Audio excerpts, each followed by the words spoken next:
We have all heard about the Mexican TikToker who was killed live inside her beauty salon, but behind those bloody seconds lies a story that spans years. Valeria Márquez was born in 2002 in a humble town in the state of Jalisco. Her biggest ambition was to help her mother, a seamstress, and her father, a truck driver. As a teenager, she began experimenting with makeup on her friends, then started selling cheap eyeshadows on Instagram. During the 2021 pandemic lockdown, she took advantage of the quarantine to open a TikTok account named Val Makeup. Her spontaneous style and challenges like "turn your sister into a movie star for $10" made her clips spread like wildfire. Within 2 years, her followers exceeded 200,000 across all platforms. She earned enough from ads to rent a small shop in Zapopan and told her followers, "My salon will be an open stage where we broadcast lessons live." 6 days before her death, Valeria posted a story talking about influential men laundering their money in upscale salons. She didn't name names, but ended with a phrase that left a cold mark on her followers' hearts. "If I disappear, know that the truth bothered someone." After that, she was flooded with anonymous messages. "Be quiet, or we will turn you into a voiceless doll." On the evening of May 13th, she was in a short live stream, suddenly stopped talking when she spotted something behind the camera, then smiled and said, "Everything is fine, don't worry." On May 14th, 2025, at 5:32 p.m., she pressed the Live button to teach the bridal look. The mirror behind her reflected the salon's front and the alley. 4 minutes later, a man appeared at the door wearing a half-helmet and a fake delivery company vest, carrying a small teddy bear and a coffee cup. Viewers thought it was a harmless prank, but Valeria's face turned pale, and some heard her whisper, "I feel like they're going to kill me." Seconds later, gunfire erupted, one shot to the head, another to the chest. The phone fell to the ground, still transmitting a white ceiling dotted with drops of blood, then the stream cut off at 5:45 p.m.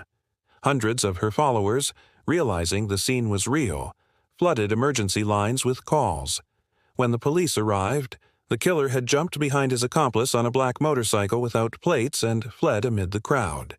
Street cameras captured the bike disappearing toward the highway.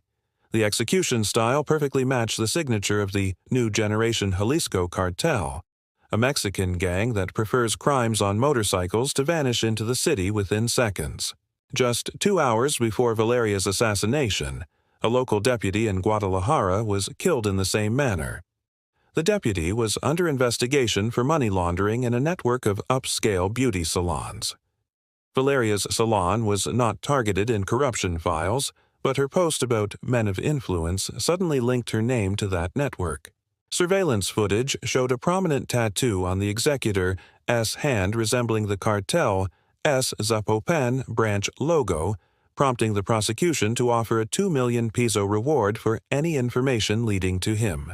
Yet, by May 17th, no arrests had been announced, and the Attorney General classified the crime as femicide with aggravating circumstances due to planning, use of firearms, and the public setting. Within 24 hours, the killing video spread on Twitter and Reddit, watched by over 30 million before platforms removed it. The hashtag #CheekJustice for Valeria topped trends in Mexico and the United States, while other content creators announced reducing live streams to protect their safety. Valeria's murder reopened an old wound. In Mexico, about 10 women are killed every day, and 9 out of 10 crimes go unpunished. Feminist activists organized vigils in front of the Attorney General's office, demanding truth and protection for corruption whistleblowers. The country's president, Claudia Sheinbaum, pledged to allocate federal resources to track down the killers, but many question whether those promises will stand against cartel influence. Meanwhile, Valeria's family closed the salon and placed a white flower and a handwritten note on its door. "Create beauty, not fear." Though the stream cut off, the echo of the gunshots did not fade. Valeria's story turned into a stark warning. In a world where digital fame intersects with corruption and organized violence, a truthful word can cost you your life. The killers are still at large, and the investigation continues. But the memory of that young woman who only wanted to teach others makeup tips will haunt them. Whether justice will be served or not remains to be seen. Until then, Valeria Márquez's name will remain a symbol of a voice cut off in a live broadcast but never silenced in people's memory. To follow more details about this story or other crime stories, please subscribe to the channel.